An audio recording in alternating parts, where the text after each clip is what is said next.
Good evening, everybody, and welcome to Into the Red Rabbit Hole. It's Friday night. Do you know where your kids are? They better be in front of their computer watching this program, because guess what we're talking about tonight? Cryptid creatures and AI. What a combination, huh? Kind of like a Terminator Dogman. There's a bright picture. Isn't that right?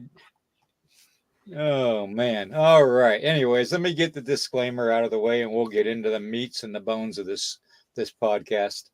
Copyright disclaimer: this channel uses some copyrighted material without specific authorization of the owner, but contends that it falls under the Fair Use, which is the Copyright Act of 1976. Nighthawk High Strange's podcast channel. All the podcasts declare fair use of any and all content, including advertising and music and clips, to be used for the purpose of informing you, the viewing family, of information for criticism, parody, commentary, news reporting, teaching, research, and let's not forget entertainment value per Section 107 of the Copyright Act of 1976. Alrighty.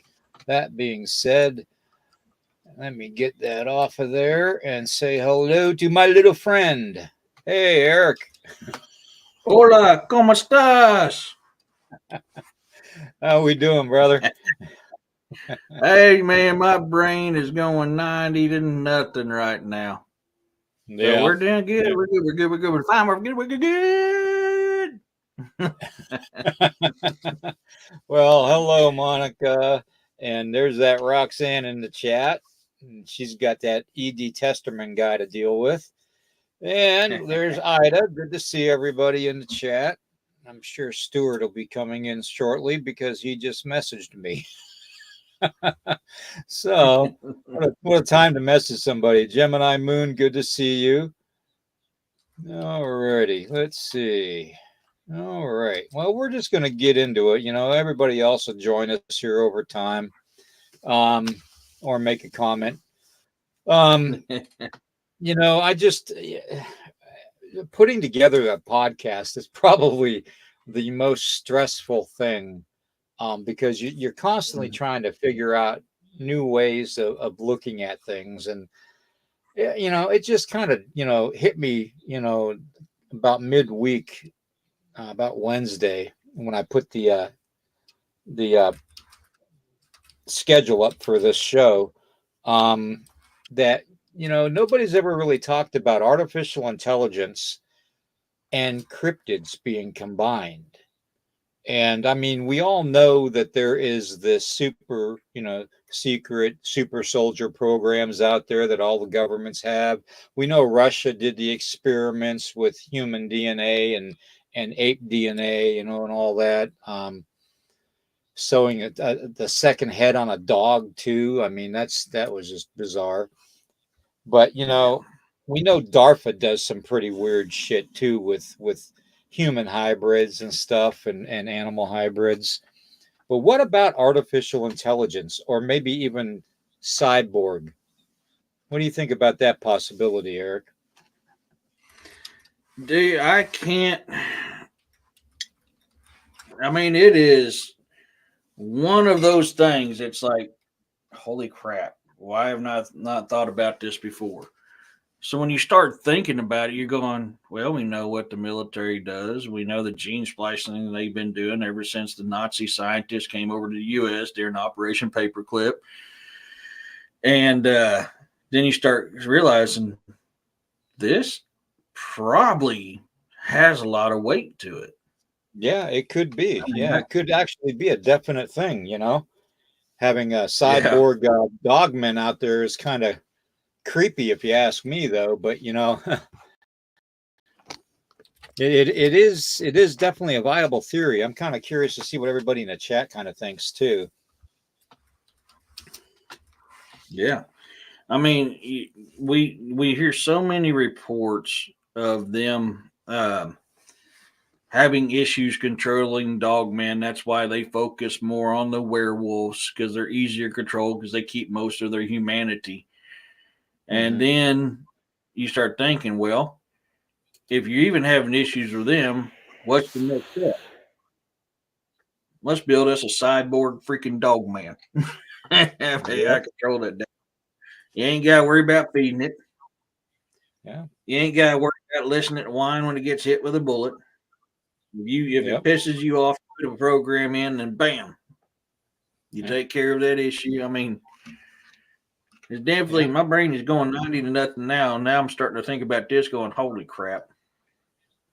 Yeah, I mean, think about how dangerous that could be too, though. I mean, even if they're given like say a hive mentality, like the series of couple hundred drones being flown under one guidance, think about a couple hundred cyborg dogmen that were created with a hive mentality. That would be really, I mean, you talk about hell on earth, man. That would definitely be some hellish things happening there.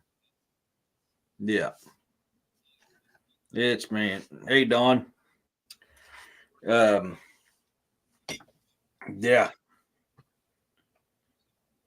I just got a question here.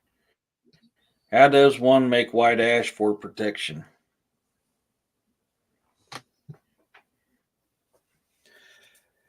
Well, you find yourself a Native American elder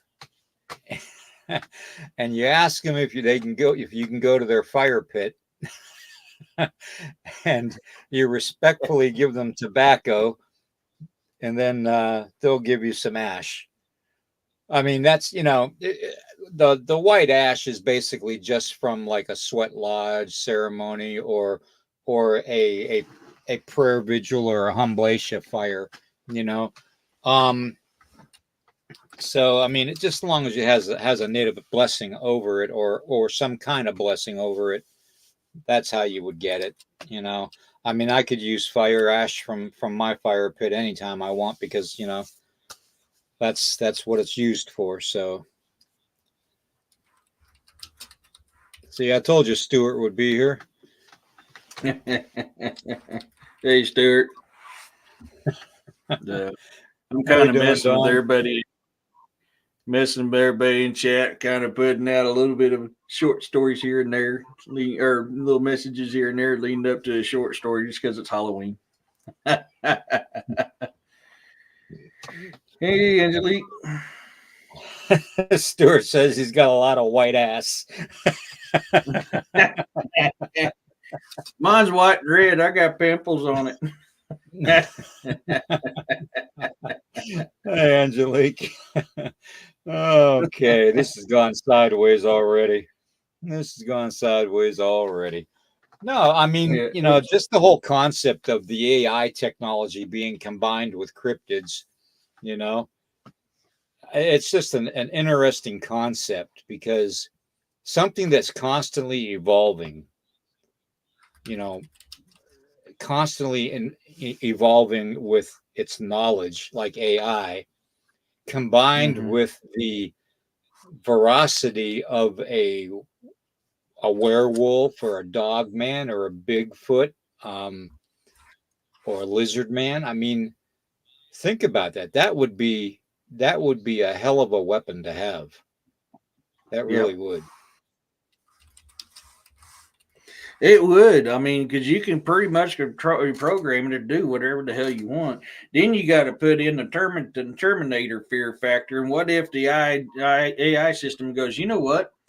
These dumb humans are not only dumb and need to be getting rid of, but now they gave me the perfect weapon. So now we got that aspect to think about when it comes to it. All right. Now, to answer Brown Dwarf there, and thank you, Brown Dwarf, for being here, brother. The tobacco, I mean, it doesn't really matter. I mean, you can always ask, if you have a friend that's Native American, what elders prefer. Because I've seen elders, I mean, Chief American Horse used to accept packs of Marlboros, Marlboro Red. So, I mean, they're not going to really turn down any tobacco because it's Mm-hmm. highly prized to have, either to roll in papers and stuff with making your own cigarettes or in ceremonies, stuff like that. There is Kinnick you can buy. There's, you can even, I mean, you can even go to a pipe store and get just, you know, some type of tobacco there for a pipe. So, it doesn't really matter, as far as that goes, except on the individual that you're offering the tobacco to, as a gift, for either asking for the elder's advice or asking them to help you in some way. Or even granting you a chance to even talk to them. I mean, you'd be surprised. A lot of the elders.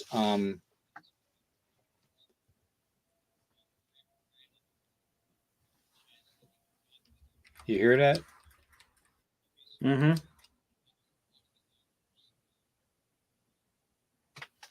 Hmm. I thought you had like a radio or TV on in another room or something. No.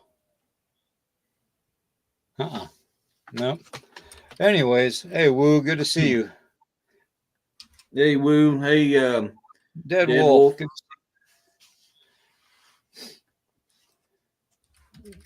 Blunts. Well, I don't know if you want to give them blunts. You want to impress the elders. You don't want to like suggest that they do other things. Oh, that's funny, Rondorf. That's funny. Anyways, getting back to the subject, man, the hive mentality of an AI functioning cyborg dog man or Bigfoot. That Mm-hmm. just that just has very, very ferocious type of a sound to it. I mean, a combination of basically Frankenstein and Dogman. Mm-hmm. Yeah. So, Gosh dang, I can't spell for crap right now. oh, speaking of Dogman. Yeah, the great white possum wrangler and great white armadillo, or the great white possum hunter and the great white armadillo wrangler is going nuts. Roar, roar, roar, roar.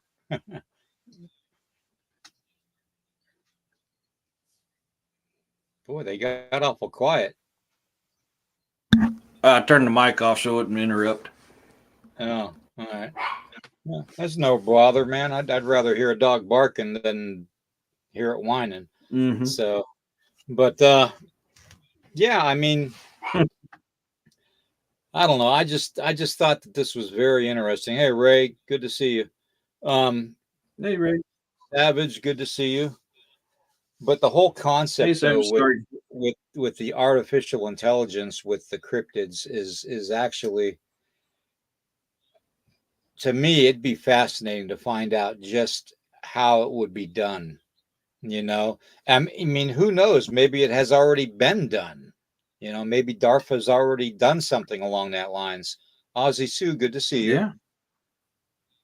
Hey, Ozzy. Because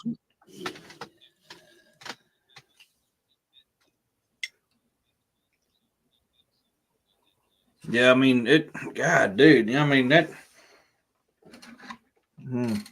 That's just scary to freaking think about, dude. It's just freaking scary to think about. well, not Now only I'm going. that, Okay, what? not only that Go though, ahead. but Sorry.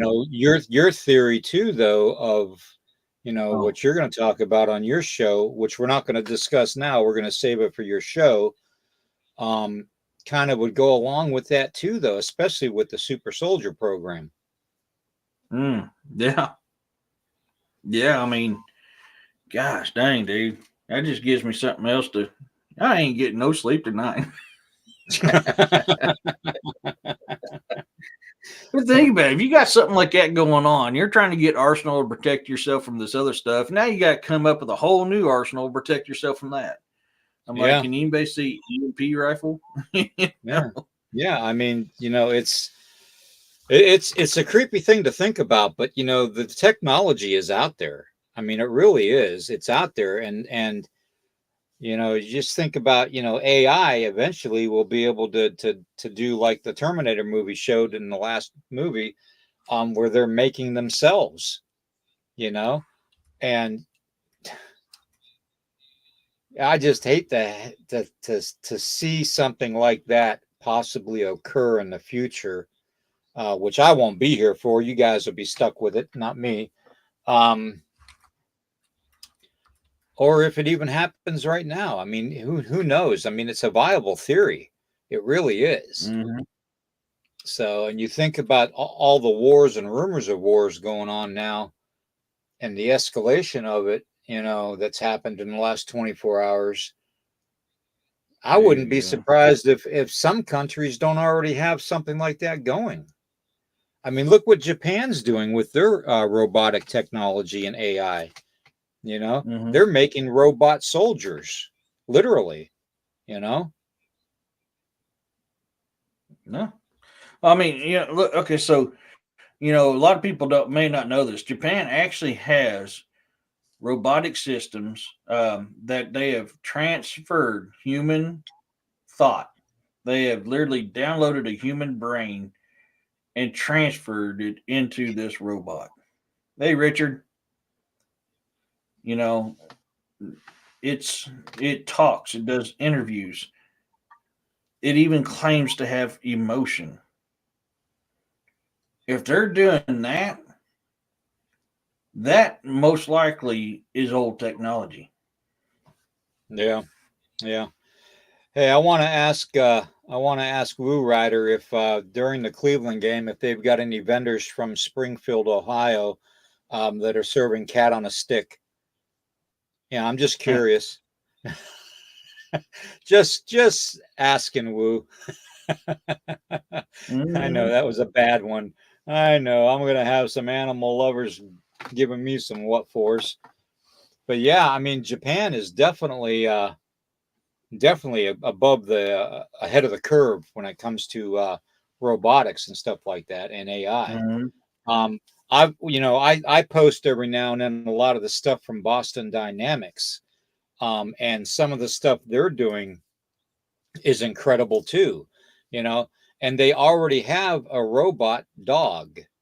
So the Mhm. next step would be to take a legitimate being and like a wolf and combined it with you know AI and then possibly human DNA on top of that, so it can walk on two legs.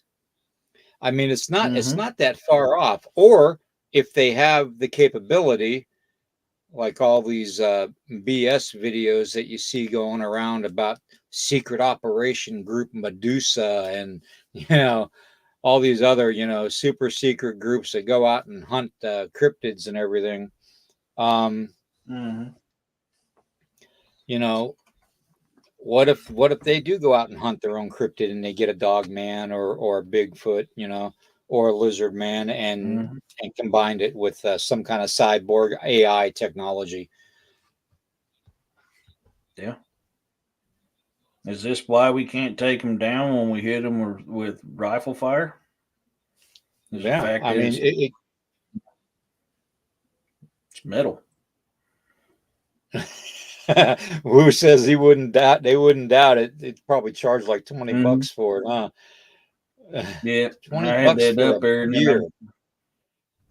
For a beer and a hot dog? yeah, Seriously? 20 bucks? that's why I don't buy Good. stuff like that when I'm at a game. I'm not going to pay overpriced. For 20 bucks, I can get me 2 beers and a package of hot dogs and buns. Why the hell am I going to pay that for 1 beer and 1 dog? It's probably, kitty kitty or squeak Yeah. squeak. Especially when they're selling, tickets on top So of that. They're making money off of that. I Savage, think. that's not Elon Musk. That's Bill Gates. Bill Oh Gates yeah, has that chip. He's been trying to implement it into humans. Noah Havari and Klaus Schwab talk about it. And right. Bill Gates designed it. Noah Havari and Klaus Schwab is the ones trying to implement it, putting it in people because they say that human DNA will no longer, the Homo sapien will no longer be a thing because we can now alter the human DNA. So Homo sapien will Right. be gone. Yeah. Yeah.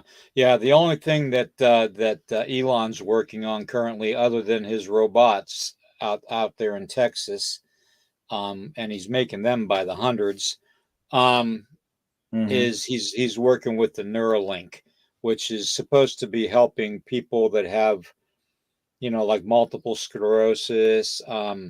muscular dystrophy, that kind of stuff, and basically spine problems where the brain doesn't operate the way it should. That's what Neuralink's supposed to do and help. Riley, good to see you, man.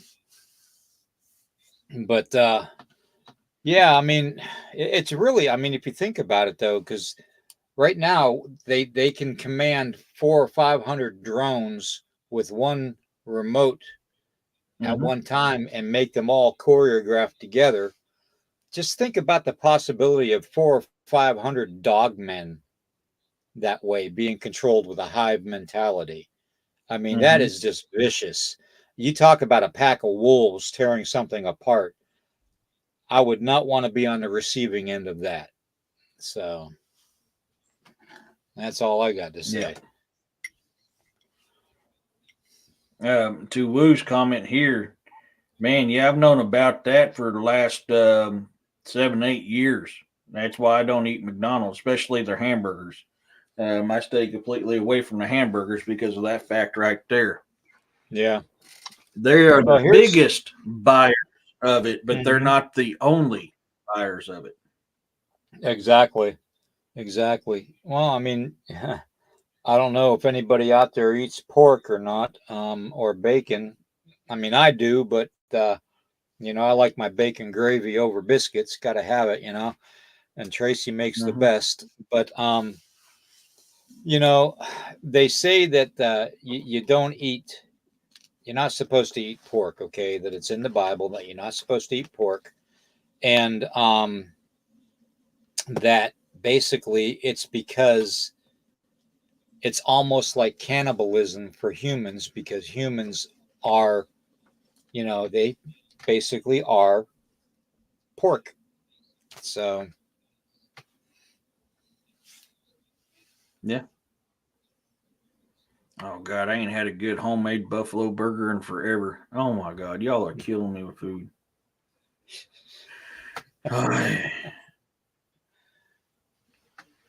I love my pork. I gotta have my bacon, dude. I like my pork chops and pork steaks. I like my pork. yeah, long pig. Yeah, I Angelique, you're right. That's what they call you, long pigs. That's what they call humans. I Yep. cannot do turkey bacon. That stuff is nasty. God, turkey bacon. I can't do that. I tried that once, man. Never again. Never. Yeah, Oh, it tastes just like bacon. Cool. Okay. No, this don't. it tastes like turkey. What's wrong with turkey? Yeah. I like turkey, but not when it's supposed to be bacon. I have my own way of doing turkey. I can't eat just regular turkey. It is too dry. I don't like it. So what I do is I melt butter and I put garlic powder in it and I mix it up real good, and I inject that all throughout my turkey. Then I inject all that under my skin and wrap it up and cook it, and it cooks that garlic butter into the meat. Yeah. Well, here's a little trick for everybody too, though, especially if meat becomes too expensive, which it already is. For those of you that can afford it, my extent of meat is probably going to be venison and wild turkey and stuff. For not the drink, the actual turkey. Oh, never mind. And but you take black beans and mushrooms and you grind them together, make it into like a pulp, and you can make a burger out of that very easily. That's what vegetarian burgers are made out of, are mushrooms and black beans. So, and it tastes pretty much like a regular burger. I mean, it's not great, but it is what it is, and times being as what they are. Yeah. That's why I'm glad I live where I live at. I just go out my back door. Yeah, every bit of it is, Monica. Every bit. Let me see what Stuart said about. Let me see what Stuart said about Edgar Casey. I saw that. Edgar Casey said pigs were modified humans, along with dolphins. What the heck happened to it? Dolphins and killer whales, etc. Mm-hmm. Now they are close to us. Yeah. Well, I mean, if you think about it, we're a mix of stuff, really. We're a mixed bag of nuts, actually. We've got reptilian DNA in us. We're related to the pinyon pine tree. And we've got pig DNA in us. So chimpanzee, and we're just a freaking mix of everything. Yeah. Well, yep. We were made from the clay of the earth. If you actually study that, the clay of the earth wasn't actually the clay of the earth. It was what was living on the earth. That was the clay of the earth. So if that theory is true, then that would stand why we have such connection with all these close freaking things. Yeah, true. I wonder what AI would be doing right about now, thinking about making a cyborg cryptid. Wolf, keep that in mind for next time we pop out Alexa. Yeah, that is a good question for Alexa. No, turkey Roxanne. meatballs are good. No. Oh yeah, they did, didn't they, Riley? Sorry, I'm trying to get caught up on the comments. I can't. I've done black bean burgers. Nope, I'm good. I want the real stuff. I'm a freaking carnivore. Yeah, but when it comes down to that, you're going to be probably eventually having to use deer meat to make your burgers, because I'd do that anyway. Yeah, I love deer meat. I usually mix it with pork fat. So that way it keeps it moist, because deer meat's so lean that it dries that way too easy. So I like to pour in pork. I like to mix pork fat in with it to help keep it nice and moist. There's nothing like the back strip steak of a buck or doe. One of my favorite things to do is I'll pound it out with a meat cleaver, and that way all the breading sticks to it. And I'll put it in my flour and my seasoning mixture, and I'll dab it in some eggs again, put it back in the mixture, and I'll fry it up. Oh my god! Okay, now I'm getting hungry. Oh God, and I'm wow, I've drank that much coffee I already. just, Good God. I just ate a big plate of cheesy spaghetti. Hmm. Oh man, I don't know, man. The whole concept of AI and possibly being combined with some kind of even if they design something, um, even robotic looking like a wolf man or something, even Mm-hmm. that would be something to see. I mean, because they could actually have the AI, you know, believing it's actually a wolf, and an alpha wolf being in, that mentality would keep the pack together. It would help with the hive mentality, that's for sure. I don't know. I mean, if they do that with dogmen and Bigfoot, just think what they could do with, mountain lions, or hell, African lions, and how about tigers? I mean, why stop there? I know there's a video going around on some of these reels that shows all these different animals and human hybrids, being all buffed and everything. But yeah, I mean, it's something to consider, man. It really is. I feel really retarded at the moment. What? We're talking about this type of stuff, and we forget about a deep state organization that's already doing this. And they make millions every year off of people. And I'll give a few seconds for people in the chat to try to figure out what organization I'm talking to that once was good that turned very evil. I don't see anybody in the chat doing anything. Hold on. New No, comment. Hold on.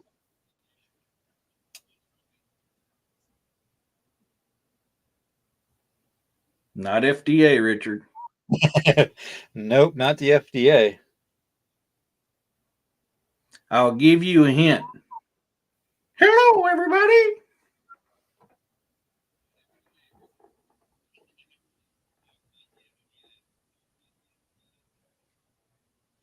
Do do do do do do do do do. Not the Red Cross, Ozzy. Well, golly George, everybody. It's Disney.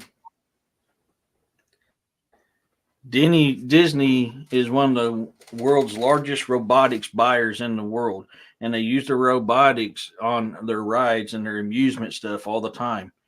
What is Disney's robotics controlled by? AI. And they have robotics in all different kinds of stuff. Yep, Just think Richard. about that now. Yep. Just think about that Right. now, Eric. Think about, what was that one movie where the robots started going haywire and all that? Um, Something about it Friday was a at Freddy's or western. Freddy's Fridays or Freddy's It got a was a Friday butt. I don't know.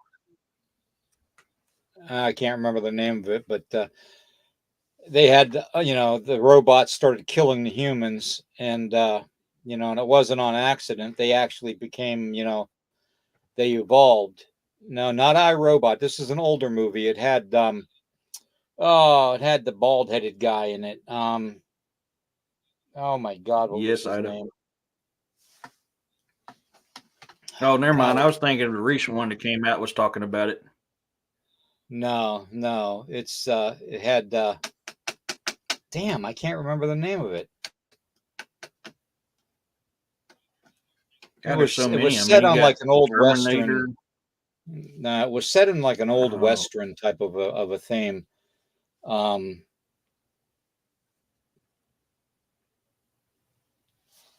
right. Westworld. That's it. Westworld. That is it. Thank you, Don. Yep, that's it. Westworld. There's another It one, went to Ozzy, one more. Lost in Space. There's so many movies about that, man. Yeah. Yep. Yep. Everybody's saying Westworld now. Yep. That movie there. I mean, if it's the original iRobot, to tell you the truth. Westworld. Um, Mm. Just the whole concept of that was really freaky. Having AI become such a force in a robot. Now picture that force not only in a robot, but in a cyborg cryptid type of a combination. Okay. To me, that would be, I mean, how'd you like to see a 9 foot tall Bigfoot standing in front of you, half cyborg, with the intelligence of, say, every human being on the planet's IQ added up together? Mm-hmm. I mean, you talk about frightening. That's frightening.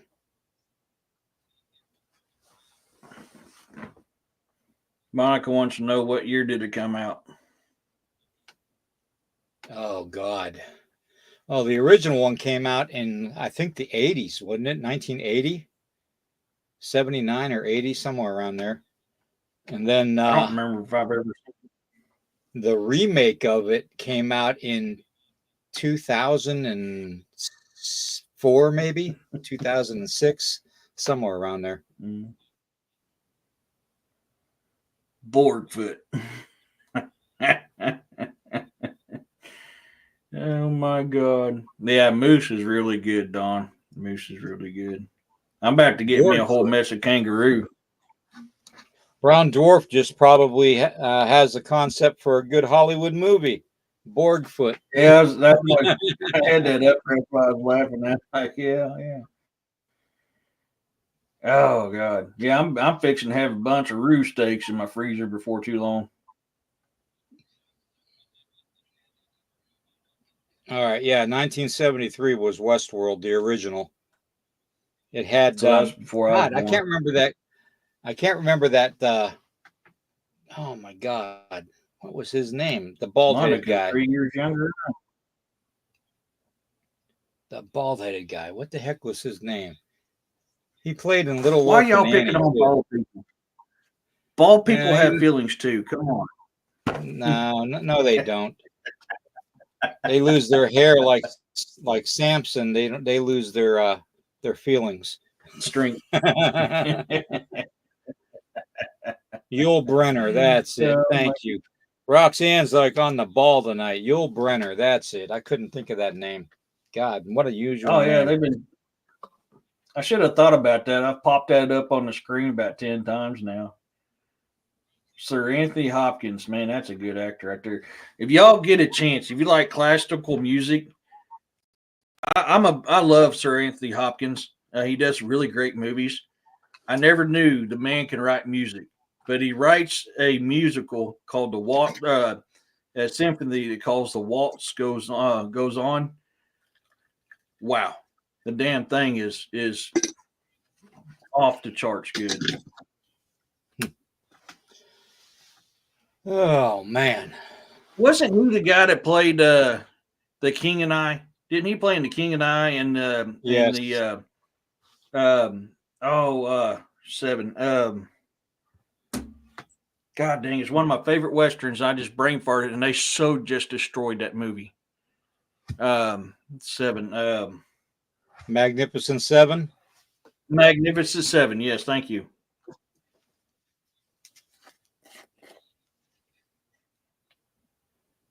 Good night, Ray. Have a good one, I Ray. forgot about Annie. I didn't forget about the Annie. original Magnificent. The original Magnificent Seven was phenomenal. They have so butchered that movie, though. Yeah. Anyways, so I forgot about that. Yes, he was in the Ten Commandments too. yeah, that's true. I forgot about that too. And somebody Yeah, in he chat played. was watching the Ten Commandments the other night, or no, that was Ben Hur they were watching. So excuse me. Wasn't there an MJ12 committee? I believe there was, Riley, if my memory serves me correctly. Majestic 12. You know how that happened and it started? You know, Majestic 12 started before 1947. It was actually a group of highly, not even elected officials. It was more of a military ranking. And Majestic 12. The hell? Just had something fly across you. Yeah. That was weird.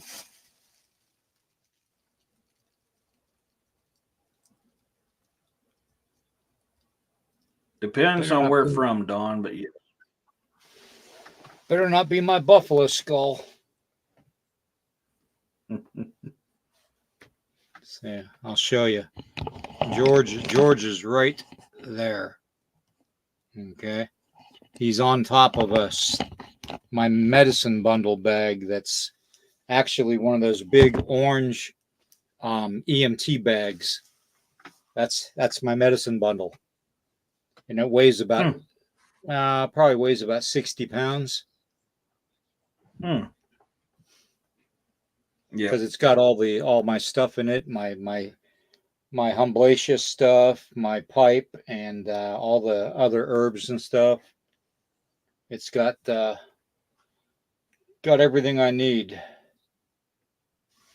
My tobacco pouch and all that. But ever since George fell off the wall that one time, I don't know. Did we ever tell anybody in the chat about that? I believe so. I didn't. I'm not sure if I recall us talking about it to them. I know you and I talked about it, but I'm not sure if we talked about it to anybody in the chat. But I was having a really. I was on like a spiritual high, pretty much, and I was praying to myself. And I was laying on the couch, and I was praying, and you know. Anyways, I got up for something. I can't remember what. Something I think fell in the kitchen or in the laundry room or whatever, and made a racket. And so I got up, I think, and I went in to see what it was. And as soon as I walked past George, my buffalo skull, and he's now in the process of trying to be fixed. George decided to take a nap on top of a flat screen TV and fall on a table and then onto the floor. And he was hung up with literally the thickest rawhide you could find, you could make like strapping out of. So in order for that to fall or break, it had to have been a hell of a force. Because anybody that works with rawhide knows that stuff is hard. Anyways, he fell and he made a loud crash and part of him broke off. But George has been a part of ceremony for a long time. Now I gotta put him back together like some kind of Frankenstein's monster. So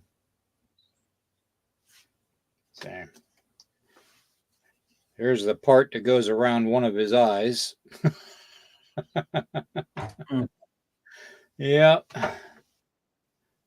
Oh man, what a mess. What a mess. But anyways, Monica wants to know what your place sounded.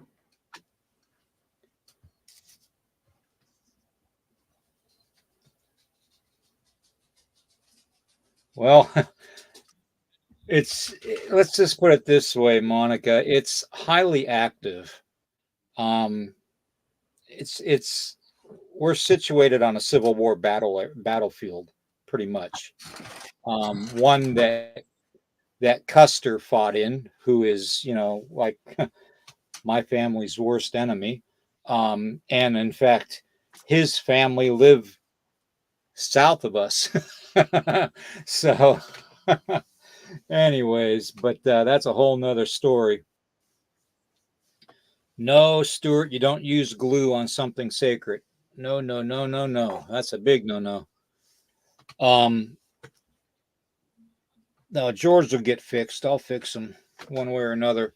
Um, but yeah, when he fell, it had to have been a pretty good, strong force in order to make him fall. Because even the thing that was in the wall holding him up, the anchor, was huge. I mean, I could dangle off of it because it was into a 2x4 stud. So, I mean,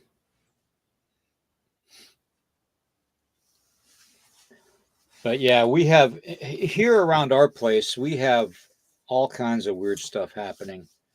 We have portals, we have cryptid activity, we have lights in the sky, we've had orbs, shadow figures, just all kinds of weird stuff. Even strange animal sightings, like black panthers, um, the occasional big brown bears. And I'm not talking a cinnamon bear, or a black bear. I'm talking a huge bear. Just all kinds of different weird and unusual animals. Um, and then you put that on top of all the Civil War stuff too. It just makes for a hell of a mixing pot of all kinds of weird. So,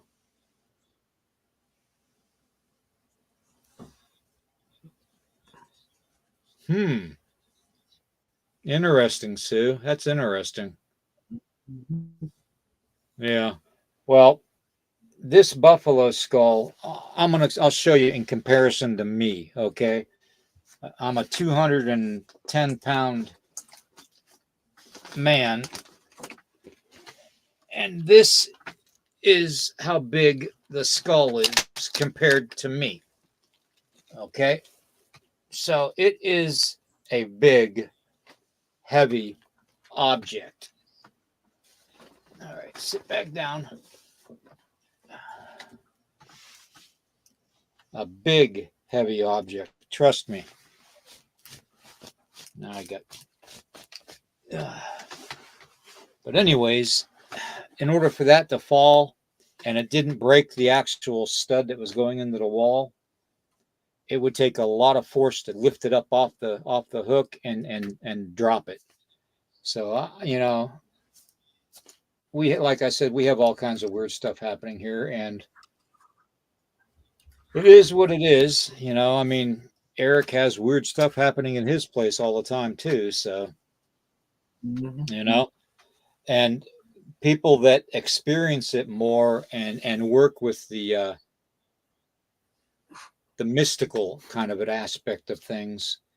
I'm sure Brown Dwarf knows, and a few others in the chat. When you are focused in on something, whether it's a spiritual meditation or something, you open up things around you to interact with you because your guard is down and you're opening yourself up. And it's like I said the other night on the podcast, you know, Bigfoot, Dogman, everybody wonders why they're so much spotted around cemeteries and graveyards and burial mounds and sacred grounds and all that. It's because they can feel the vibration that the dead are putting off. Okay. When you leave this body, your soul goes one way and your spirit is going to stay on your path. Okay. Your spirit stays on your path. And it's kind of like when people talk about residual, you know, um, EVPs and stuff, when they do the ghost hunting and spirit investigations. When it's like playing a recorder over and over again, it's your spirit is your energy reenacting things that you did in this life. Okay. And it's not just one specific place either. It could be multiple locations wherever you were active the most or wherever you felt more comfortable the most. Okay. Your spirit's going to go there. Okay. And it's going to interact in a, you know, residual type of an effect. Okay. And your soul goes on to hopefully seventh heaven, hopefully, you know. So, but everybody always wonders why Bigfoot and dogmen are spotted in cemeteries and graveyards. That's why they feel that residual vibration from that energy that our corpses give off, and they can actually tap into that.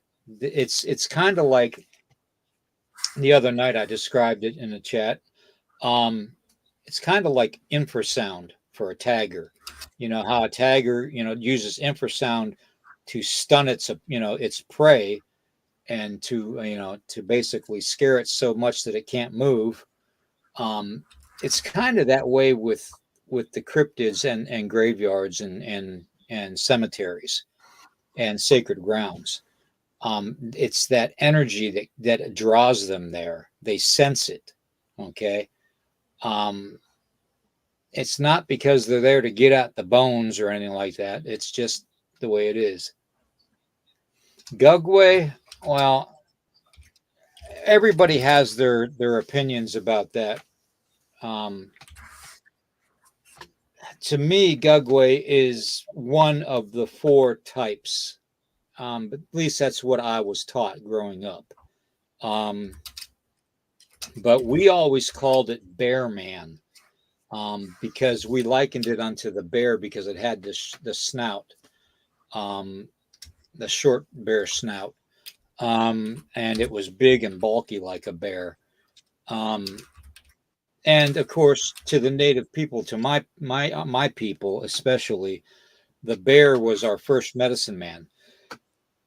We basically studied the bear in order to learn what herbs were available. And I'm sure Angelique can tell people in the chat too this too, that when we watched the bear, we watched it, go and eat certain things to calm its stomach down, or for pain, or for, when you see a bear scratching on the back of its back on a tree, you know, that kind of stuff. We always watched the bear and we learned from the bear. So naturally, the bear was assumed to be the first medicine man for the people, because it also walked on two legs. Okay. Um, Not all the time, but it actually can walk on two legs. So we always called the Gugway, Bear Man. It just made sense to us at the time. Now that we look at it, we think, well, is it a form of Bigfoot? I believe so. I do believe so. Is it a hybrid? I don't believe so. Just like you have different types of dogmen, going from wolf looking to shepherd looking to, basically, um, hyena looking. You have different types. Well, you have different types of Bigfoot too, and Sasquatch. In fact, the only one that I would call Sasquatch are the ones coming down from Alaska and the Yukon area into Washington and Oregon, because they're the biggest and the meanest. Okay.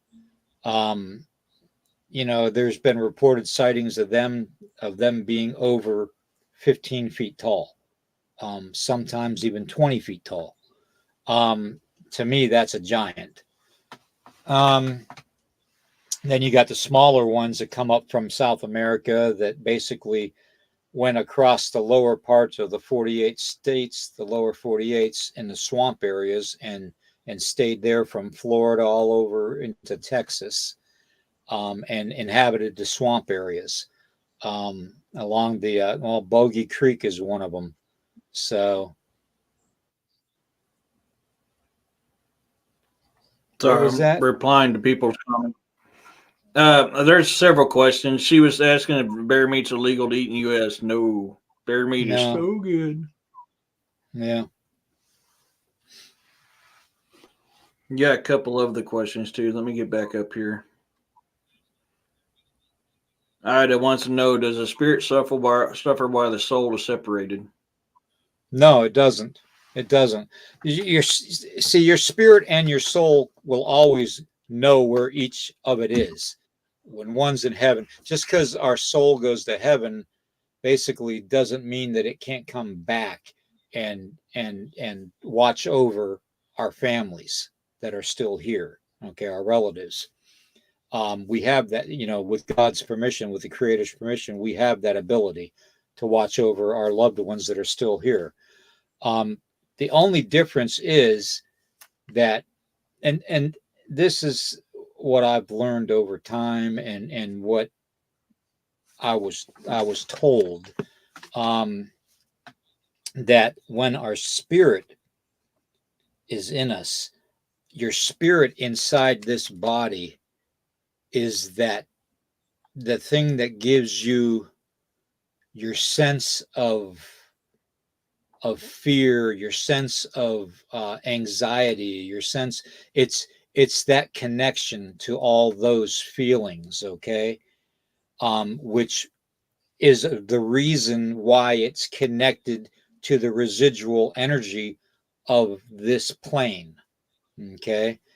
It's attached in such a way from the vibrations that it puts off, okay, that it's residual energy. And that's what people that go and get EVPs at haunted places, that's what they experience, okay. um Now your soul is everything, okay. Your soul cannot be sold, okay.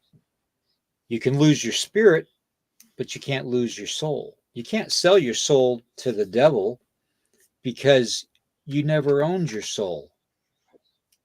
He does. Okay. So we have to keep that in mind. Okay. Is the Beast of Bray Road a type of dog man? We were just talking about that before we came on tonight. And there's been reported sightings of it looking like a werewolf. There's been reported sightings of it looking like a dog man. And what I mean by the difference is one with a tail and one without a tail. I think it's multiple different sightings of different beings. I don't want to use the name cryptid right now with the Beast of Bray Road, because it has been recently linked so much to portals and other dimensions, from farmers in the area, that we talked about this before the show tonight. There was one farmer that put a trail camera up, and he put a deer carcass out, and camera caught, going off a movement, caught something on the camera that looked like the Glimmer Man. Okay. It didn't take dog man form or werewolf form. It was just kind of like looking through a thin waterfall in a human form, two legs, two arms, and a head, you know. So, is it a cryptid? I don't know. Is it a interdimensional being? It could be. There's even a theory out there that it could be a shapeshifter, okay, which can shapeshift into anything, which is what we've talked about on this channel a lot. In fact, I brought it up probably about 3 months ago for the first time. And, there are beings that live right alongside of us every moment of our lives that we look at them and we think, oh, well, they're human. And they're actually not. They're actually shapeshifters. Okay. And there's several of these shapeshifters that live amongst us. Okay. And they can shapeshift into any form that they want, as long as it's equal or larger in size. Okay, you can't shapeshift into an inanimate object. You can't shapeshift from a human to a mouse. Okay, it's impossible. Okay, I don't care how great of a magician you think you are, it's impossible. Dude, I got some weird noises coming from outside. I kind of figured that because I had it too here. What was weird is like I heard two short, really loud howls, and then I was like, okay, that could be an owl. And now I just heard some kind of weird noise like a dink dink. Hmm. Maybe it's a pebble on the glass. No, it sounded like it was out in the yard. Hmm. I don't Sorry, I know. need to get caught up on the comments. I'm hearing these weird noises. I'm like, it could be my guest. Actually, now that I think about it. Uh, oh, that's your tail. Yeah. Uh, Yeah, I agree. I agree with the wolf. Freaky says I heard Gugly was called Face Eater, but never Bigfoot. Yeah. For the stories I grew up on, Gugly was just like Shiai Tonka at one time, and then if I remember right, it was when the white man came over. They had a falling out. One side wanted to be left alone, wanted to leave the humans alone. The other side wanted to hunt them and eat them. So the ones that left that wanted to hunt and eat them, they became Gugly. Face eaters, yeah. That's what I know. I mean, that's just the Mhm. stories I know. Yeah, and that's true too. That is legend. But you got to keep in mind too, though, that wherever the Gugway's been spotted, in Ohio, just outside of where Grassman per se has been sighted several times, and they have the Ohio Grassman Festival. Back in the the late 1800s, a doctor was walking with his daughter, and they got attacked by this thing, okay, and violently attacked. And it took the daughter to hit it over the head with a large rock, which basically didn't do anything. It just kind of got up and walked away. Um, Basically, they found a skull, a baboon skull, actually in that same location several years later. And they were thinking that, well, maybe the baboon might have escaped, back, in them days, and maybe just maybe that DNA got mixed up with Bigfoot in some way, shape, or form. Is it possible? Hell yeah, anything is possible. We live in a freaky world, so. But for the most part, as far as my people go, Gugway is one of the types of Bigfoot. Um, it's just one of the types.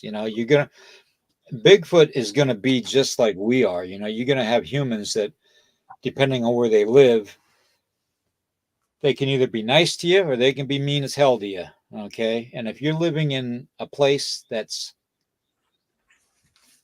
how do I want to say, makes you unhappy, you're gonna treat people in a negative way. You're going to be angry towards people.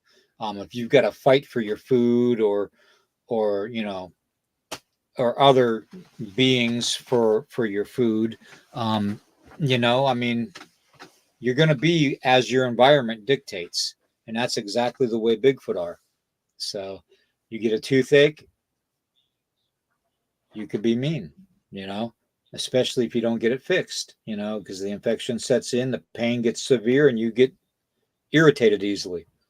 Well, Bigfoot's the same way. Why wouldn't he be? He has teeth, you know. Loud sounds. Somebody does something loud outside your house late at night. Does that piss you off? Yeah, does me, especially when I'm trying to sleep. If I'm sleeping, um, why wouldn't it piss Bigfoot off? You see what I'm saying? I mean, everybody has this comprehension or this idea that Bigfoot is this dumb, hairy bipedal monkey that lives on top of a mountain. And they are anything but dumb. Okay. They're probably smarter than humans because they don't get seen as much as humans. Okay. And they probably live longer than most humans. And guess what? They don't get inoculated. Wow. Imagine that. All Mhm. right. William, what's your thoughts of possibility that a single spirit from another existence that is a shapeshifter, not anything that lives or ever lived in the state of the reality? Well, I mean, you're talking on the lines of Savage as a demon. And demons are shapeshifters, you know. Um, you know, it's something that I've always told people about is, the whole eye theory, how the eyes are the window to the Where soul. you can go, buddy. When you see something that You can has go. bright red glowing eyes, that's more of a supernatural possession or a demonic type of a shape shifting being, taking a form of something that they think will scare you. Um, and I'm not talking normal eye shine either, because we all know normal eye shine from say two pairs of headlights that are red Yeah. staring at you. You know what I mean?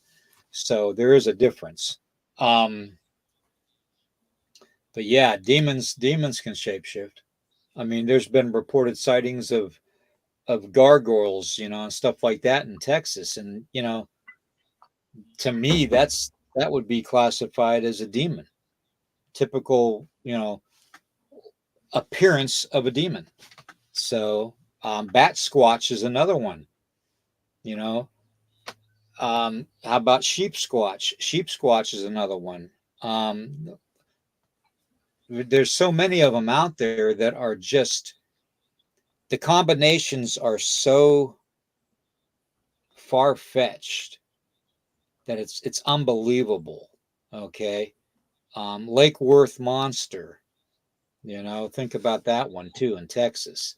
Um, you know, there's so many of them out there that you'd almost have to have this idea that maybe it is a demon. Maybe these are just demons taking some kind of forms to scare humanity. You know, Yeah. when you think about it, that's a demon's job. To scare humanity. That's what they do. You know, I mean, this is a Bigfoot. Okay, we all know this is a Bigfoot. Okay, plain and simple. Okay, that's the kind of Bigfoot that I interacted with most of my life. Okay, right there. Okay, that's a legitimate picture. Okay, that's not fake. That's a legitimate picture. All right, here's another legitimate picture. Okay, this was of I believe, the Ohio grassman. Okay, so just as much as this, I believe, is a legitimate picture of a dog man, Mm-hmm. or a werewolf, juvenile at that too, because it's either that or it's hunched down. I haven't had a Well, chance to look at this yet. Yeah, I even haven't had a hunched chance down, to look at it closely. Yeah, go ahead. for me, I believe it is hunched down, and even hunched down, I'm thinking that's a juvie. Hmm. Yeah, yeah, definitely. I mean, we. What the hell is that noise? Why is it you and me both are getting weird noises tonight? This was actually like something clawing on something. Mm. Oh, I thought that was your chair creaking. No, no, not at all. Oh, That came from I'm sorry. outside. See, behind me, I have a window behind me. Okay, I know it looks like a wall, but it's a window. And what I did to deaden the sound is I have cardboard out on it, to where there's no light coming through, and basically, taped it up real good and have the backdrop over it, a black backdrop, and then my background. What in the hell is that? Well, we're forgetting something very important. This is the super hunter's moon. Yeah. So it means a lot of things are going to be extremely active right now.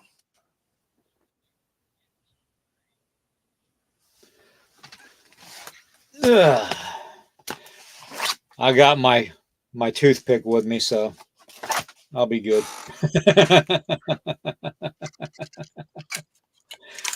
We got My mine as well.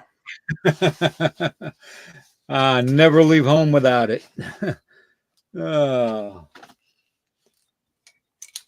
I just it's put an outside order the in. window. Sezzle got me again yesterday. I just put an order in at Scallywag Tactical. Damn you, Sizzle.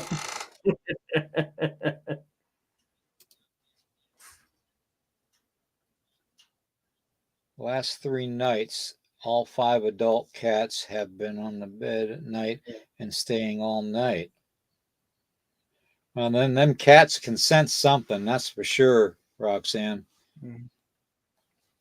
Yes, Freaky.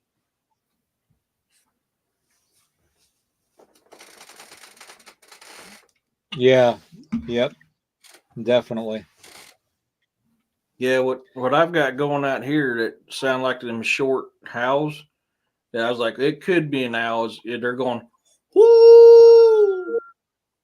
And it's kind of like that.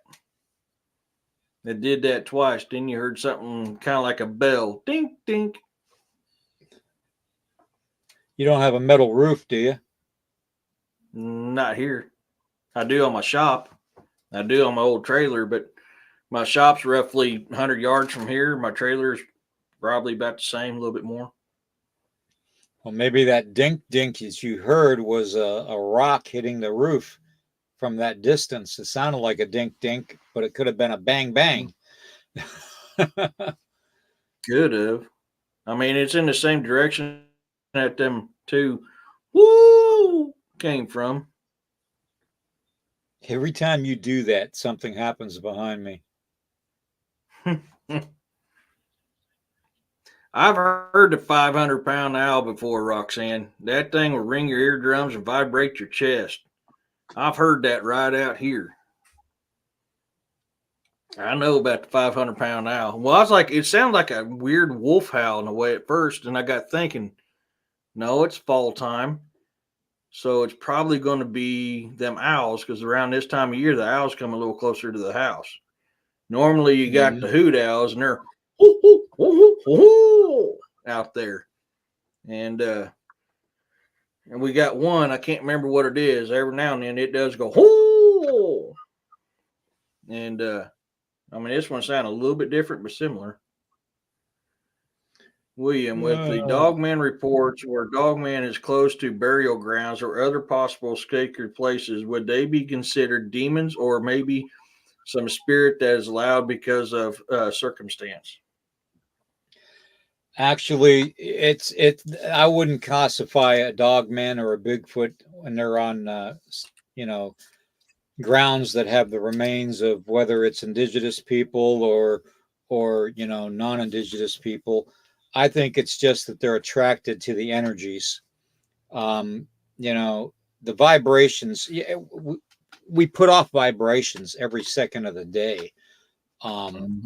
Especially if we're an emotional type of a person. If you go from being happy to sad to angry, and the more aggressive you are, the lower your vibration. The more positive you are, the higher your vibration. So, I really do believe that they're not doing it because they're demonic. I think they're doing it because they feel comfortable. They feel the vibration. To them, it's like feeling the vibration of an elemental. Okay. And I talked about that combination the other night on the podcast about how elementals and cryptids work together, especially when we, as Wachashawakans, call them forth to protect lands. Okay. Or protect sacred sites. So, yeah, I think it's just a vibrational thing. They are picking up on the vibration and the energy. Okay. Yeah, And, and I've always. to, yeah, to them, energy is energy. There's not bad Mm, energy. There's not good energy. To them, energy is energy. It's just something that they feel, because they are so connected to Mother Earth, whereas we aren't, you know.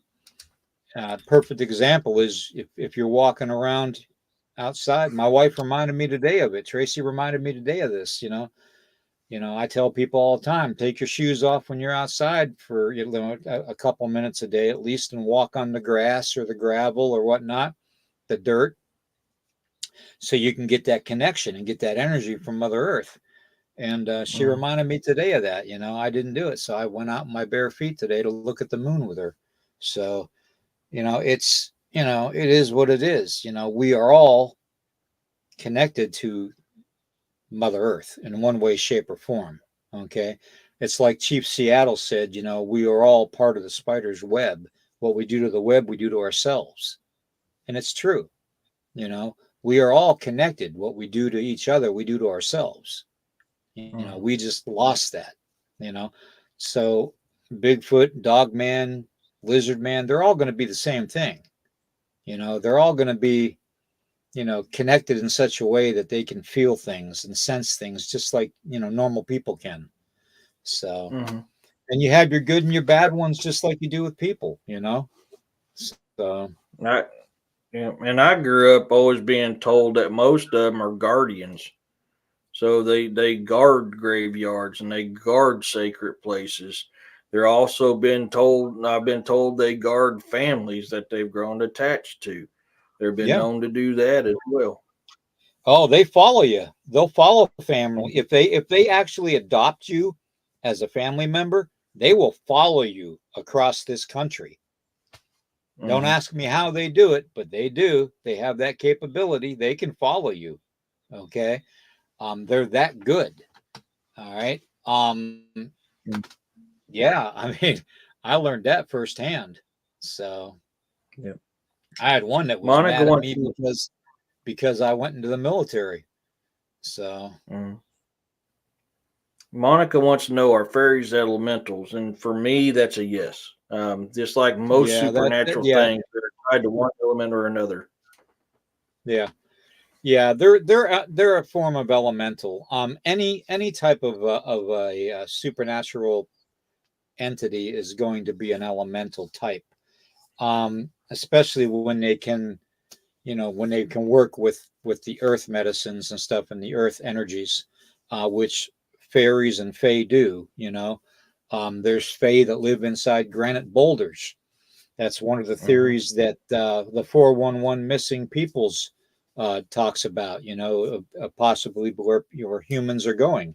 They're being taken by fae into the granite boulders. And, it's basically, I'll another world. upload a picture of a fae in the tree called a dryad. Yeah. Okay, what's that? Oh, am I asked because some say that they are like guardians because they are reported by some of the kinds of places and warnings. Yeah, yeah, Savage. They are guardians. At the same time, elementals are guardians too. Hmm. So they work. That's why some of these cryptids will work hands in hand with elemental energy. Okay, and that's why they are attracted to graveyards and cemeteries and sacred sites, is because of the energy level.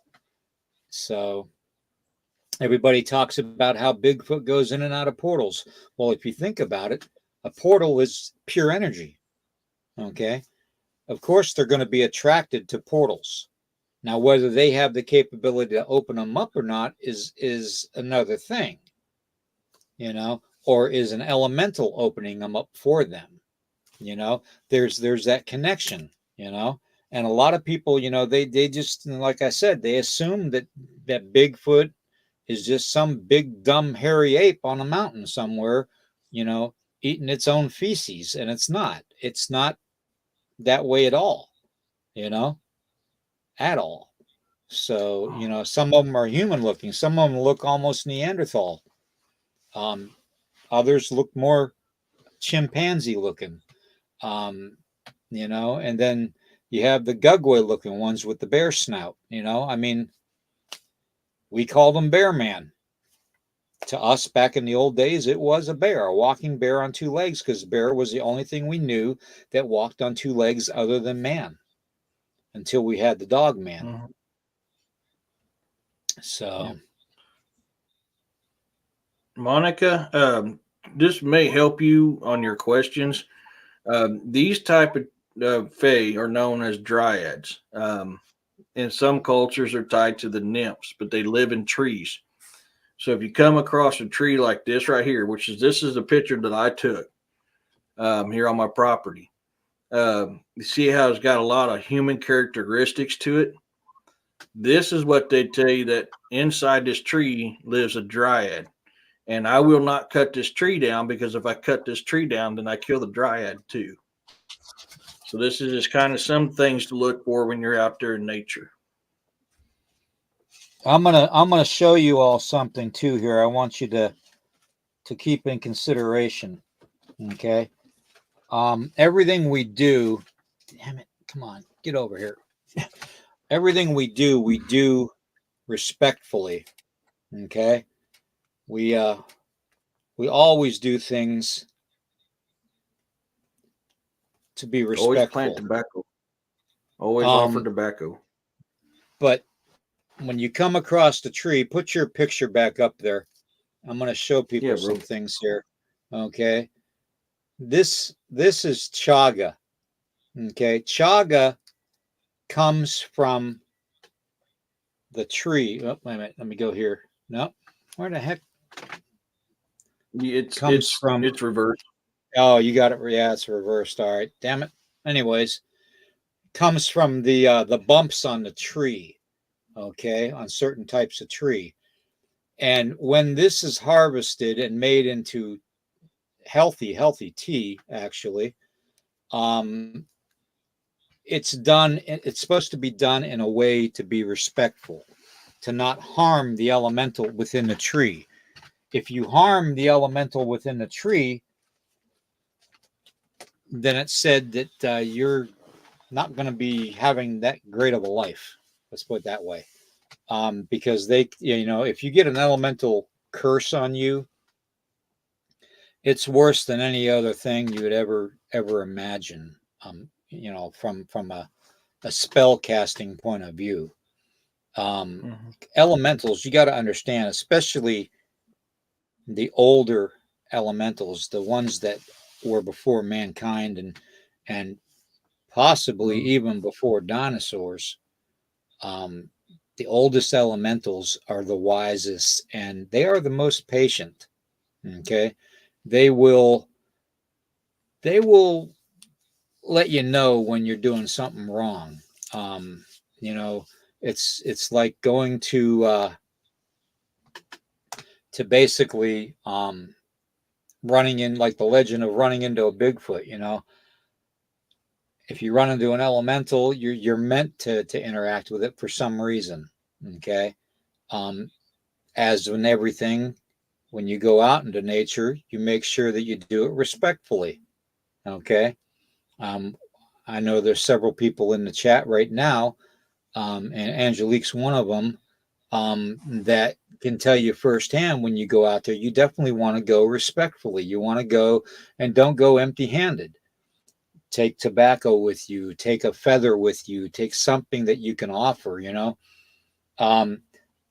I would even go so far as to say, for the little people too that live in the forest, and there are little people that live in the forest. Okay, a lot of people think I'm crazy for saying that, but I have had people tell me that they have been camping and they were sleeping in their sleeping bag underneath the stars. They didn't sleep in the tent the first night. And one guy looked over at his buddy, and here his buddy was sound asleep, but his sleeping bag was moving. Okay. And it was moving in such a way, it looked like he was moving this way, off the ground about an inch or two. Well, it was because he noticed these little figures underneath the sleeping bag, about 100 of them, carrying his buddy off into the woods. Okay. These things exist. Okay. And they exist for a reason. Okay. These beings, these entities, whatever you want to call them, are older than humanity. Okay. And as such, they need to be respected. And if you're doing something in the woods that you're disrespecting the environment, then you're gonna piss them off, plain and simple. Mm-hmm. So, and God help you when you do. So, Monica wants to know, why do dogmen adopt certain people? and it's not just dogmen that do it. It's Bigfoot that does it too, Bigfoot. and it's because they see that they are basically, they can sense that the human that they adopt, or the family that they adopt, is not malevolent in nature. They're not going to harm them in any way, um, and they enjoy interacting with them. So why wouldn't they adopt you? You know, it's the same theory with finding you see all the time on Facebook and Instagram and all this, about all these postings about people finding, baby mountain lions, or, baby bears, cubs and stuff, and raising them from being a cub to an adult bear, or an adult cat, and living in their homes. It's the same principle. That animal Mm-hmm. accepted the human that took care of it, in a certain amount of time, to where it feels like it's its own family member. Okay. Whether you're a human or not, animals have that innate ability to accept people for part of their pack. Okay. We have feral cats here. Okay. And we have these two feral cats that they always, whenever they see us, they come running up to us, and we feed them and stuff, and we take care of them and all that, along with some other cats. And but these two specifically adopted us as their family. You will have that. Okay. Not every animal is going to want to eat your face off, especially if you raise them from being, from not having their natural mother around to take care of them. So, and they grow up with you and your mom and dad, you know. That's the same thing with cryptids. They do the same thing, you know. If you're not mean to them, if you're not hateful towards them, you don't shoot at them, you know, if you talk to them, you know, they accept you. They'll adopt you as part of their people. So it's weird. I know it's very weird to think of that, but when you grow up around them, you know that it's true, and we have had instances where they have followed, me around, when I was in the military, they followed me around, except for Mm-hmm. overseas. But whenever I was back in the States, it was on, within a week, I would be seeing them around no matter where I was. So it just happens. So, Yeah. Ida wants to know, when did Dogman appear in Native American stories? Dogman was coined in 1984. Depending on what tribe you go to, I mean, you got the Sioux, which is oh my God, I can't speak tonight. Um, Lala de Glala. Um, you know, but the other tribes got different names for them as well. well, But I'm a firm believer too, and my dad and I talked about this a lot when I was growing up. I'm a firm mhm, believer that the Shunka is actually a dog man. yeah, Okay. I'm a firm believer in that because I'll tell you why. They were known to carry off dogs. Okay. In order to be able to carry off a dog, you would need arms. yeah, Think about it. Okay, think about it. In order for our people, our ancestors to describe it as carrying off dogs, you would literally have to assume they're visually seeing that thing pick up a dog and carry it away. Okay, which means that it would have to be able to have the ability to walk on its hind legs. Okay, so to me, the Shunkaworakon's always been a possibility, 90% positive that it could have been a dog man. Okay, even the dire wolf. Take the dire wolf, for example. That fits the perfect description of one of the types of dogmen a dire wolf Mm-hmm. does. Okay. So, you know, there's several reasons for these beings to be around here a lot longer than 1984. That was when the Mm-hmm. term was made up, Yeah. called dog Yeah. man. But there have been reports of dogmen tribes in the Yukon and They're Nahanni actually all over Valley. the world. Yeah, Nahanni Valley is a big area that has dogmen. Um, Mm-hmm. a lot of the warriors for the Cheyenne were called dog soldiers because they learned how to fight and how to hunt by watching these dogmen people up in the Yukon area when they went up there to hunt. Okay, they studied them from a distance and watched them, and then they came back in the old days and were called dog soldiers because they hunted in packs and they did it to where they were the best. So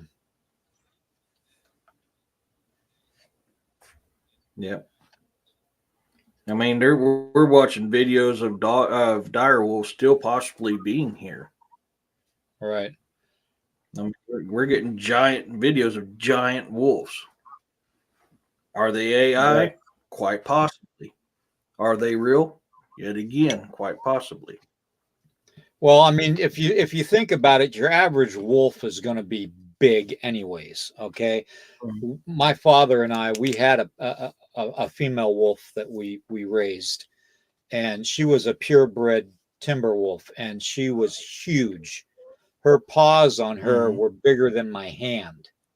Okay, so an actual timber wolf, a real full blood timber wolf, is going to be huge. Okay, they're going to be every bit of at least 160 pounds to 200 pounds and stand every bit of about average height 32 to 36 inches on all fours. Mhm. So they're Yeah, they're a but big animal. I'm talking about the ones that's damn near the size of a horse running around the woods. Mm-hmm. Now, at the same time, when I see something like that, I get to thinking about Dogman and how they've been known to be on all fours, which would put them damn near at that height. So is it an actual Dogman that they're seeing, or is it a remnants of a lost species of wolf? Possibly, or it very well Yeah, could be AI. yeah. Riley says, my grandfather mysteriously disappeared in the Hana Valley in the late 1920s. Well, then Riley knows what's going on then. Yeah, and Mm-hmm. the Nahanni Valley is notorious. I mean, they don't call it the Headless Valley for nothing. It's you better be at the top of your game when you go there, and you better be able to endure a lot because there's a lot of people that end up missing in Nahanni Valley and are never heard of again. Mm-hmm. And you know, if you're out in the normal wilderness on an average basis, say a couple days a week, you're going to hone your skills. But the Nahanni Valley you have to have that skill set 24/7, 365 if you're even in that area for an extended period of time. You better be at the top of your game, plain and simple, Mm-hmm. or you will go missing. So everything is bigger in the Nahanni Valley. the moose are bigger, the bear are bigger, the Bigfoot are bigger, the the wolves are bigger, hell, even the insects are bigger. So Then I don't need to go there. I'm too damn big as it is.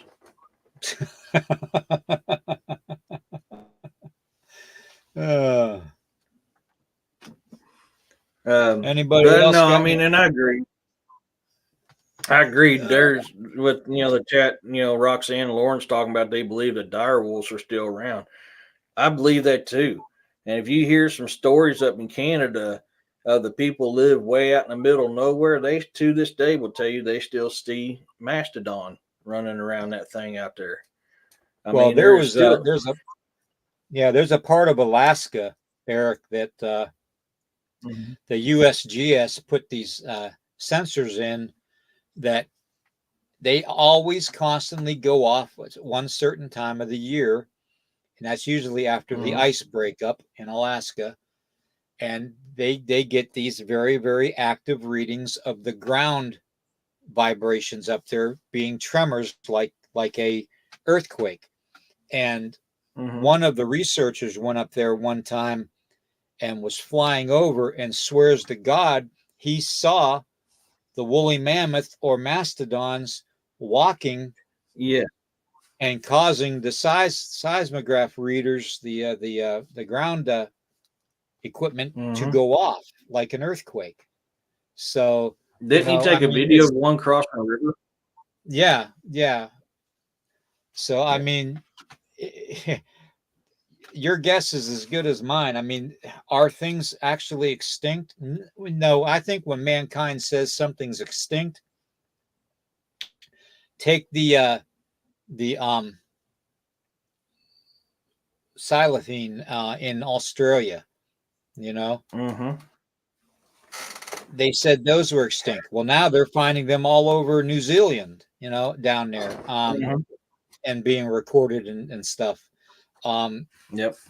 you know, who's to say that just because mankind doesn't see a certain species anymore, that it means that species doesn't exist? Maybe it's extinct. No, it, why? I mean, why would we even assume that? For us to even assume that is reckless, because Mhm.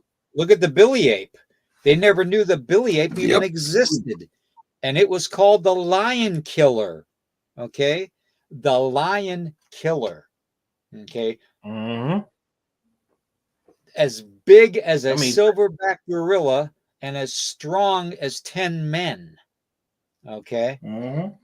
So, yeah. Look how And many stuff every single year that's coming about what mainstream science is proven to be wrong. Hence why I don't believe in mainstream science. They'll tell you shit, right. oh, this never existed or this don't exist. And guess what happens every single freaking day? They're proven wrong.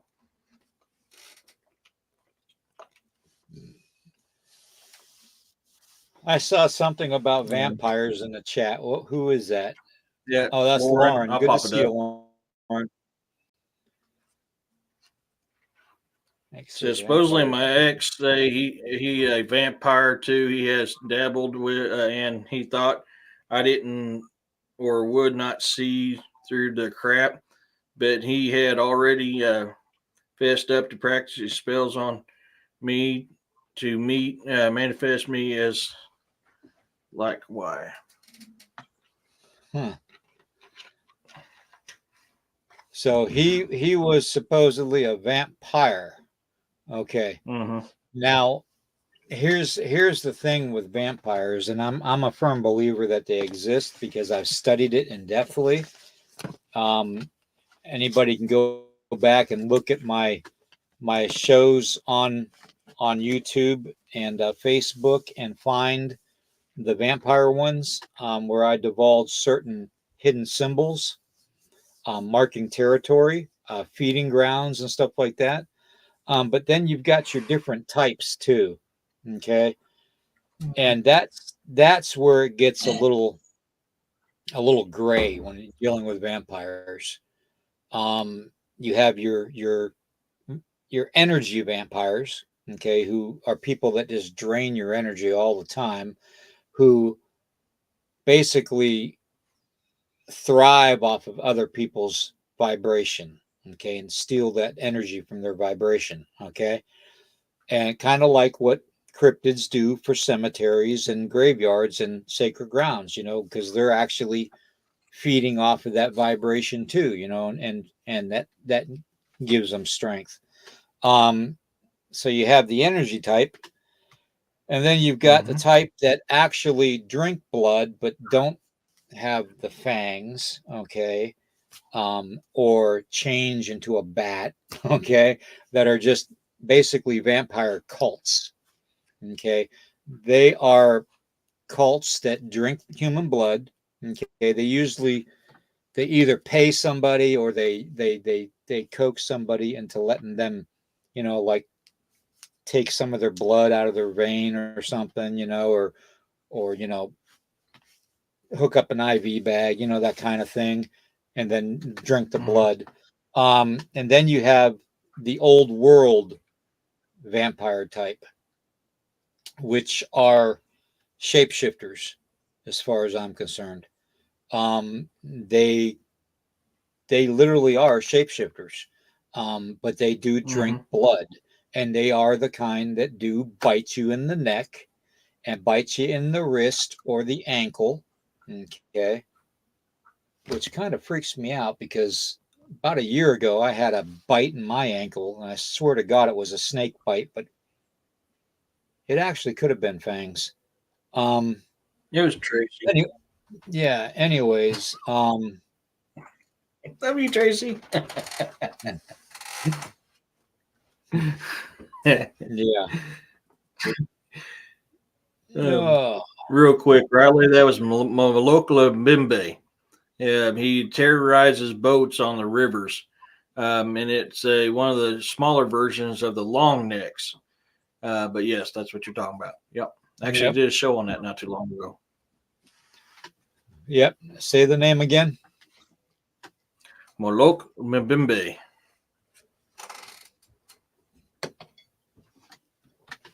I I can tell remember you when that. now. Uh, I said I remember when that came out on the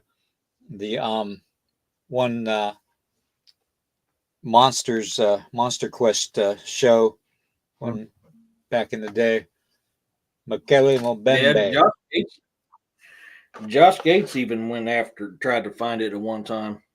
Yeah, yeah. So, and they caught some interesting stuff on their camera, but they never could confirm it. Which is that's the sad thing about them shows. They can catch stuff all day long on that stuff, but they'll never put it out that they did. Got it messing with you again, huh? Yeah, it's I'm hearing it. Yeah. Could be a Oh, mouse. now that Yeah. was creaky. That was really freaking creaky. What's that? A scream. Mm. Who you guys torturing in a dungeon today?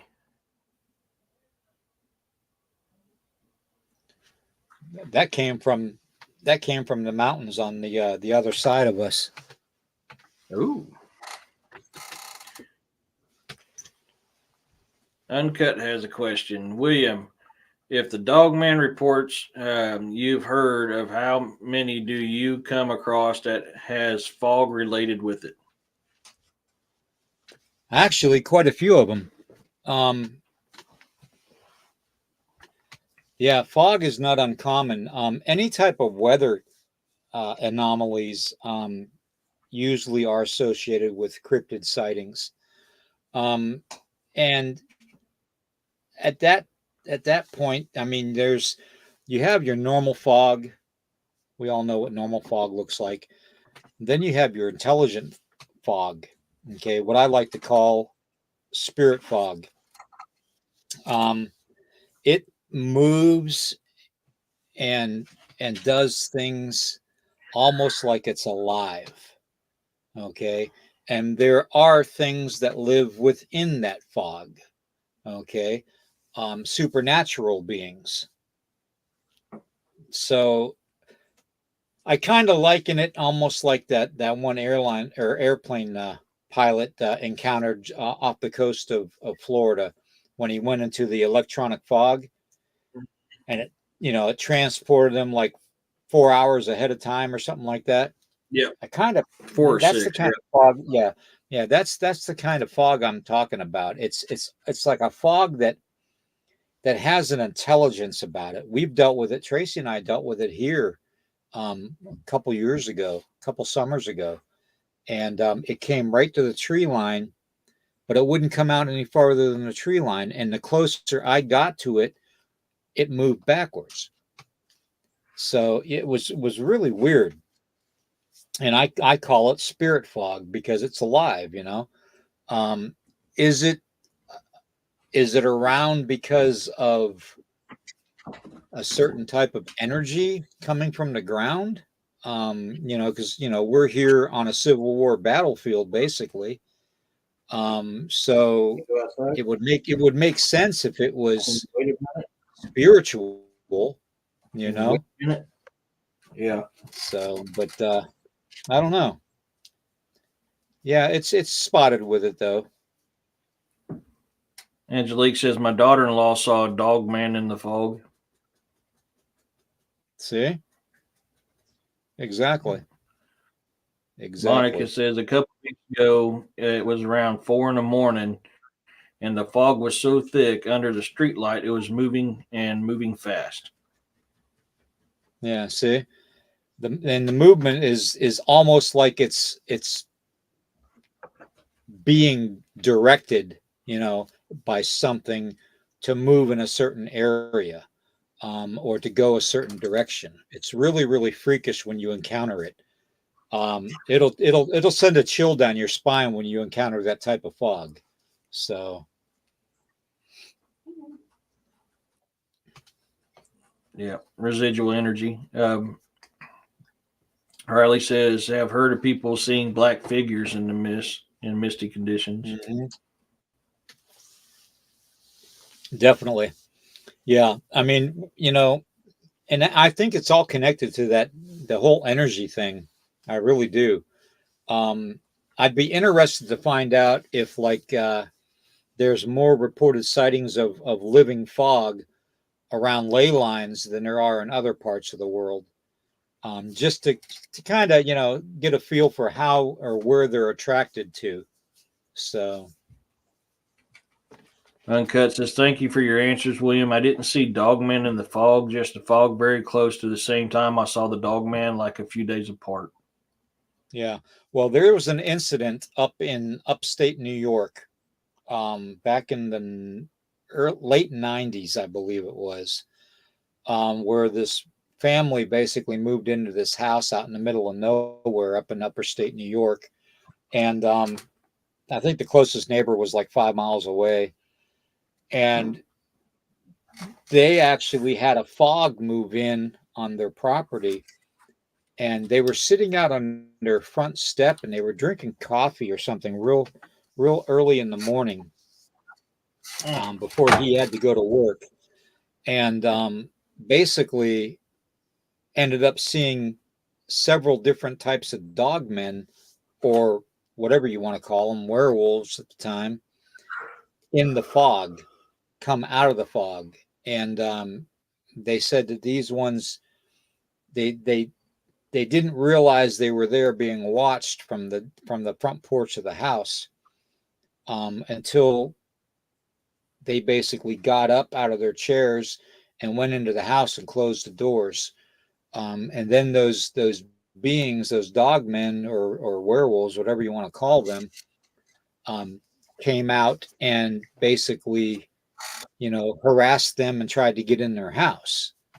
We're on the roof, we're banging on the door, on the sides of the house. Um, the guy actually tried to get his guns out of his truck that he didn't move into the house with right away. He left them in the truck, and he said that one cornered him up against the passenger side of his pickup truck. And when he dropped his keys, he got up, and the thing was standing right underneath a overhead light like on a light pole.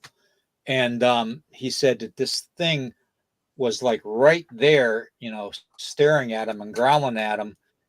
But it wouldn't go out directly fully underneath the light to be seen.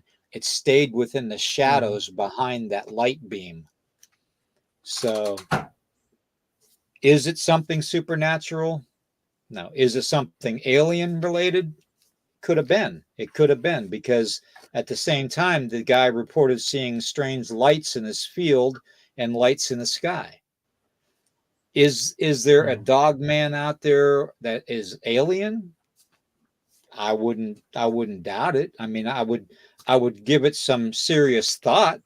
I wouldn't confirm it, but why would you have sightings of lights in the sky and things and lights being in your field of your farm, and then within seconds have dogmen walking out onto your property? I mean, the two, are they connected? Could be. Nobody's ever really investigated that aspect of it. So, anybody up in upstate New York might want to start checking into that and see, It's just like the same theory of Bigfoot being spotted coming out of a UFO, Honestly, I think these things are shapeshifters alien shapeshifters that come out of these craft, and they transform into the first thing that they actually encounter. Could be. Or maybe it's just part of their repertoire, what they change into, because they've done it before. Who knows? Yep. For me, I've ran into two different types of fog. Now, I've never seen anything in the fog. I have felt fog that was just kind of refreshing, that nice, cool moisture, like it's cleansing your body. I've had fog where it felt like electricity was in it. Now, have I felt like something was there? Yes, I felt like something was there, but I personally have never seen anything in it. And that's, hey, Don, that's the two types of fogs I've dealt with. I love fog. I love standing in the fog. It's very cleansing, very refreshing, really, really rejuvenating for me. I love it.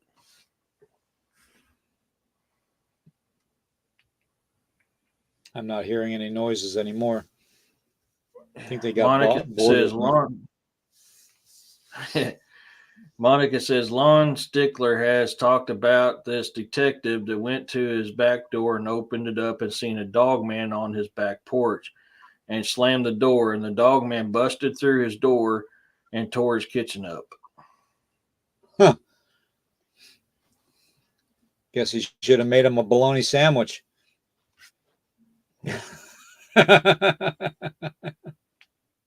I mean, there is, I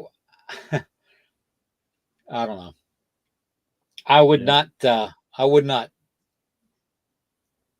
fully consider that happening, because it's always been my experience that a lot of these cryptid sightings, especially dog men, whatever you want to call them, and Bigfoot, that they don't really want to get into your home. They want more to scare you than anything. I was thinking more along the lines of werewolf probably busted through the back door, but that's just me. Yeah, because that's more of a human trait than anything. You're absolutely right. Yep. I'm thinking a werewolf too on that. I'm not thinking dog man. I'm thinking werewolf on that. Yeah.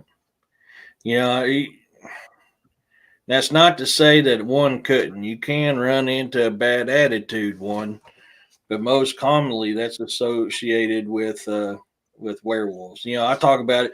I am very friendly with my guests out here. My guests are very friendly with me. We communicate to each other. They have certain sounds they make to let me know they're here. They mess with me on my window. They watch me through my windows. Of course, Jessica the other day is like, y'all hope you got curtains. I say, I got curtains, but I don't use them. I was like, I don't care. I leave them open. I live out in the middle of nowhere. I don't care. Well, Bigfoot be watching. Let them watch. They ain't like they ain't never seen it before. Hell, I run naked on my property. It ain't gonna matter if I'm going to bed or not. You know, it's but you know, even me, there's a picture. it's a sight, little butterball running around. I tell you. But you know, even for me, I mean, I have such good positive reactions with my guests, but at the same time, I'm not dumb. All it takes Oh is my one with a eyes. bad attitude, and my good experiences is done for.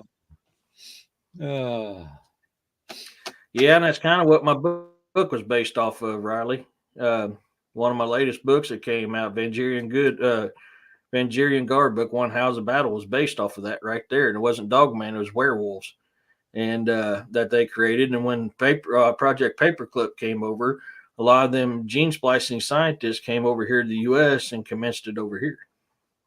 right, exactly. Yeah. And, that's one thing too. I've always said, because my father was in World War II and he came out of World War II with several Purple Hearts. I mean, he was part of, he was a middleweight boxing champion for the military back during World War II. And he was one of the mechanics and infantrymen assigned to the 4th Armored Division of General Patton's tank brigade. And, Patton and him were pretty tight because General Patton used to win money off of betting on my dad in boxing matches.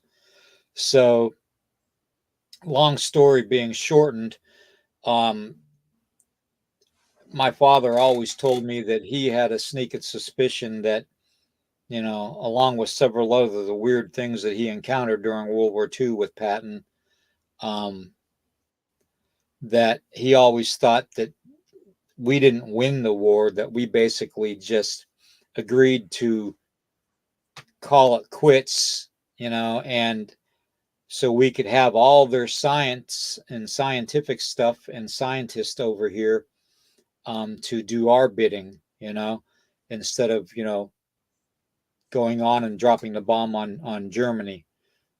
So, and that kind of made sense to me how that could possibly have happened because he wasn't the only one that talked about ending that way. Yeah, they dropped a bomb on Japan, on Nagasaki and Hiroshima, and ended the war that way with the Japanese. But it was different with the Germans because America wanted their technology. America wanted their scientists, their rocket engineers. America wanted the Nazi bell. Okay. America wanted all that, they did. So it would make sense that they would say, hey, you know what? We'll let you guys survive as the remaining Nazis.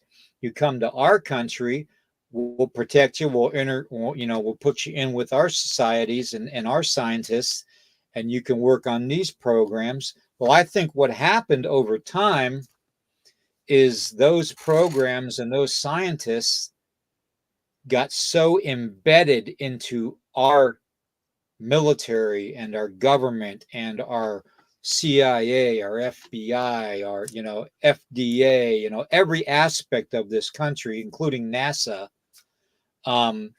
that we're basically Germany. I mean, think about it. I mean, the idea of it is a little far fetched, yes, but my father wasn't the only World War II vet that said that. There were several others that thought that same way. The way it just ended, weird. So, Yep. I'd say you're probably hitting close to hitting that nail on top of the head. I mean, too many things don't add up. yeah. Yeah, way too I many mean, things don't add up. yep, exactly. Well, we have been at it for 2 hours, Eric, and we got a thing to do in the morning. So, I'm gonna leave it at Mm-hmm. this. Why don't you tell everybody what you got going on this weekend, and then I'll tell them what we got going on here, and we'll go from there. As of right now, I have a show scheduled for tomorrow. DA and I was supposed to go check out this werewolf reports not too far from me. Some things come up. We couldn't do it today, so we're looking at doing it tomorrow. If that's the case, I won't have a show tomorrow. I'll be out in the field looking up these werewolf / dogman reports, which I'm really leaning towards this being werewolf related, especially after my feelings. After the blind remote view I had Jessica Jones do, the fact of both the reports I got, I am leaning very heavily on this being werewolf related, the magical kind. So if that happens and I'm too late, then I won't have a show tomorrow night. I'll have to cancel it. Outside of that, Sunday I am doing a show on werewolves. I did a pre-show and released it on my YouTube today, kind of giving you small little hints about what we're going to be talking about Sunday night. And that's pretty much what I got planned. So hopefully, if everything works out right. Who do you got coming on Sunday night? Right now, possibly Jessica Jones, but I'm not 100% sure. I don't know. I thought about asking Jesus Payon as well. It's been a while since I had him on, but he's got some stuff going on right now, so I want him to get settled in with what he's got. It's not my place to talk about what he's got going on. If he wants people to know, he'll tell you. Outside of that, I don't have anybody else. Yeah, he's a good guy. I like him a lot. Yeah, him and his wife are good people. They really are. Yeah, I love the shit out of that guy. I've got to get money saved up in time because he wants to come over there, speak at a convention with him. And he's also going to be doing a documentary that I'm going to be one of the investigators on. So I've got to get some money saved up, find a way to get some money saved up. And it's going to be hard on time because I'm saving all my vacation and sick time right now because I'm getting ready to have surgery in February, first of 2 surgeries in February. So this next year or so is going to be kind of hard for me to get out and do a whole lot of stuff. Angelique, Jesus Payon, dude, that he's stellar. I love the shit out of that guy. We have so much fun every time he's on. You just want to pinch Jesus's cheeks. You just love the shit out of that guy. I'm afraid he'll go all Mexicano, cartelish on my ass if I try to do that, Nah, he's stellar. I was checking in on him today. He's a good people. Yeah, I do. He's a good people. But that's great, man. Tomorrow, we've got the program in the morning going on 11 a.m. And Sunday morning at 11 a.m. After that, I don't really have anything scheduled. So it'd be interesting to see how the week turns out. So, but anyways, you can catch us tomorrow morning here. Okay. And you can catch Eric on his channel on Sunday night for sure. Possibly tomorrow. So if you guys haven't already, I released a recent update on on the werewolf / dogman sighting. This one happened in 1974 in the same location. So if you guys haven't, go over my YouTube channel, check it out. It'll say case number 002 update. And that was the very first encounter that happened in this area. So if you guys haven't, go over there and check that out. All right. Well, I want to thank everybody in the chat. You guys have been fantastic, especially with the questions and stuff and the conversation going on, Makes the time go by real fast. 2 hours felt like an hour. So, you guys are awesome. You guys are family. Thank you very much. Love you all very much. And if you can, please like, heart, and share this out. And we'll see everybody in the morning. Okay? Peace, love, and blessings, everyone.